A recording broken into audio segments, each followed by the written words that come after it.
राजस्थान में बेरोजगारों की सबसे बड़ी समस्या सिर्फ नौकरी नहीं है। समस्या यह है कि नौकरी तक पहुंचने वाली पूरी सीढ़ी ही सवालों के घेरे में है। विज्ञापन का इंतजार हो, फिर परीक्षा का इंतजार होता है, फिर रिजल्ट का इंतजार होता है और फिर नियुक्ति का इंतजार। सवाल यह है कि जिस राज्य में लाखों युवा सरकारी नौकरी की तैयारी कर रहे हैं, क्या राजस्थान की भर्ती मशीनरी उनके बस इंतजार का बोझ उठा भी पा रही है या नहीं? क्योंकि राजस्थान में भर्ती की कहानी सिर्फ आरपीएससी या कर्मचारी चयन बोर्ड की कहानी नहीं है।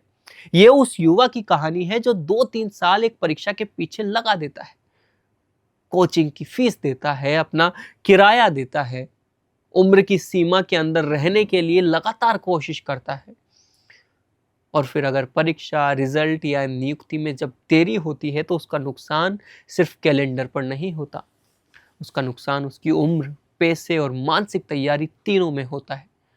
अब जरा उस मशीनरी को देखिए जिस पर ये पूरा सिस्टम टिका है। राजस्थान लोक सेवा आयोग यानी आरपीएससी राज्य की सबसे महत्वपूर्ण भर्ती संस्थाओं में से एक है। आज उसकी आधिकारिक website lieutenant colonel Kesari Singh Rathore chairman के तौर पर दर्ज है, यानी आयोग काम कर रहा है, परीक्षाएं भी हो रही है और 2026 का परीक्षा कार्यक्रम भी सामने है। लेकिन सवाल फिर भी बना रहता है कि क्या इतनी बड़ी भर्ती परीक्षा संस्था को लगातार मजबूत और पूर्ण संस्थागत ढांचे के साथ चलना चाहिए या फिर व्यवस्था को हमेशा किसी तरह चला लेने के मॉडल पर छोड़ दिया जाना चाहिए? क्योंकि आरपीएससी की वेबसाइट खुद दिखाती है कि आयोग कई परीक्षाओं, इंटरव्यू और परिणामों पर एक साथ काम कर रहा है। अगस्त सितंबर 2026 में भी कई परीक्षाएं और प्रक्रियाएं निर्धारित हैं। यानी समस्या ये नहीं है कि सिस्टम काम नहीं कर रहा, पर सवाल यह है कि क्या सिस्टम उतनी तेजी और विश्वसनीयता के साथ काम कर रहा है जितनी युवाओं को जरूरत है। और यहां आता है दूसरा बड़ा सवाल, परीक्षा नियंत्रक की भूमिका। आरपीएससी की आधिकारिक जानकारी में आशुतोष गुप्ता आईएएस को चीफ एग्जामिनेशन कंट्रोलर के तौर पर सूचीबद्ध किया गया। अब किसी अधिकारी का लंबे समय तक एक महत्वपूर्ण पद पर रहना अपने आप में गलत नहीं है, लेकिन सवाल तब उठता है जब एक ही अधिकारी पर वर्षों तक परीक्षा की व्यवस्था की जिम्मेदारी टिकी रहे और बीच बीच में परीक्षा प्रक्रिया, देरी, पेपर और व्यवस्थागत सवाल उठते रहे। क्योंकि परीक्षा नियंत्रक सिर्फ परीक्षा की तारीख तय करने वाला पद नहीं होता, उसके ऊपर पूरी परीक्षा प्रक्रिया की विश्वसनीयता का भार होता है। और भर्ती परीक्षा में सबसे महत्वपूर्ण चीज क्या है? भरोसा। युवा को भरोसा होना चाहिए कि पेपर सुरक्षित है, परीक्षा समय पर होगी, प्रक्रिया निष्पक्ष होगी, रिजल्ट समय पर आएगा और अगर कोई गड़बड़ी होती है तो जवाबदेही भी तय होगी। अगर इन 5 सवालों में से किसी एक पर भी संदेह होता है तो पूरी भर्ती प्रक्रिया पर सवाल खड़ा हो जाता है। अब आरपीएससी से नीचे आते हैं, राजस्थान कर्मचारी चयन बोर्ड यानी आरएसएसबी। यही संस्था बड़ी संख्या में सबऑर्डिनेट और मिनिस्ट्रियल लेवल की भर्तियों से जुड़ी है। और यहां भी सवाल सिर्फ कितनी भर्ती निकली इसका नहीं है, सवाल है क्या संस्था के पास उतना प्रशासनिक और तकनीकी ढांचा है कि वह लगातार बड़ी संख्या में परीक्षाएं समय पर और सुरक्षित तरीके से करा सके। क्योंकि आज राजस्थान में भर्ती परीक्षाओं का पैमाना बहुत बड़ा है।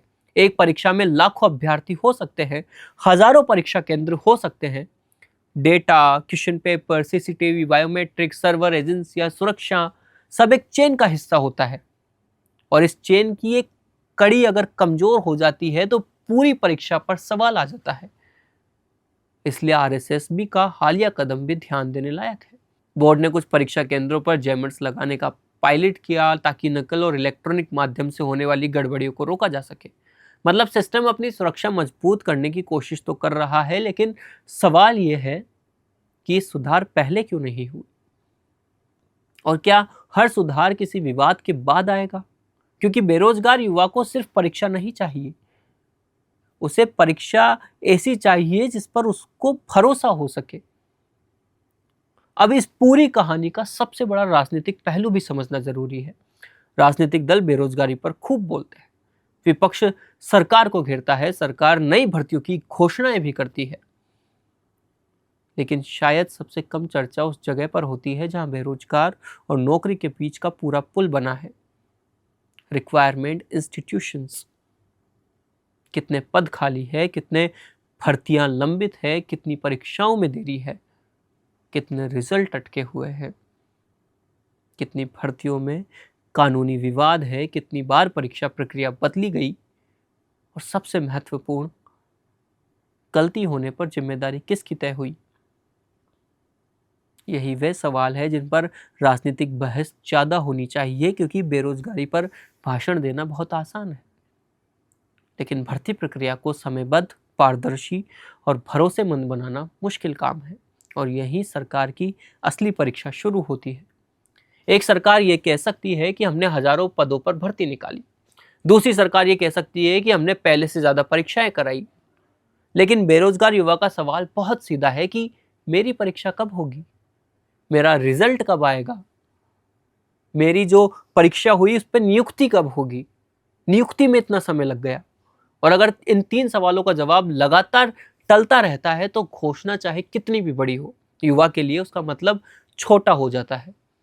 इसलिए राजस्थान की भर्ती व्यवस्था को सिर्फ वैकेंसी के आंकड़ों से नहीं देखना चाहिए, इसे 4 कसौटियों पर देखना चाहिए।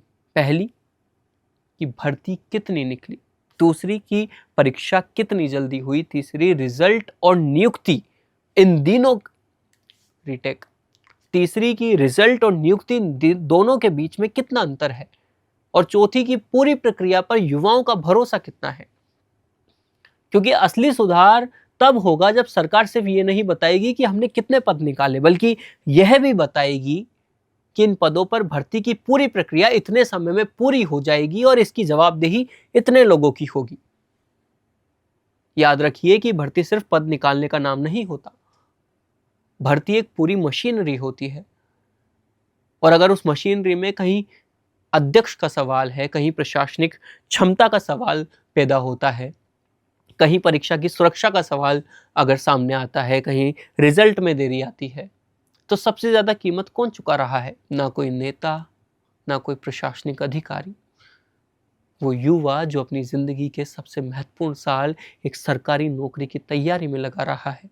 इसलिए राजस्थान में अगली बड़ी राजनीतिक बहस सिर्फ ये नहीं होनी चाहिए कि सरकार ने कितनी नौकरियां दी, बल्कि सवाल ये होना चाहिए कि सरकार ने ऐसी भर्ती व्यवस्था बनाई या नहीं जिस पर राजस्थान का बेरोजगार युवा आंख बंद करके भरोसा कर सके। क्योंकि सरकार का इम्तिहान सिर्फ विधानसभा में नहीं होता, कई बार उसका सबसे बड़ा इम्तिहान, उसकी सबसे बड़ी परीक्षा केंद्र के बाहर खड़ा बेरोजगार युवा ले रहा होता है। अपना पॉडकास्ट शुरू करना चाहते हैं और चाहते हैं कि पहले दिन से उसे लाखों लोग देखें, तो अब ये पॉसिबल है जयपुर में।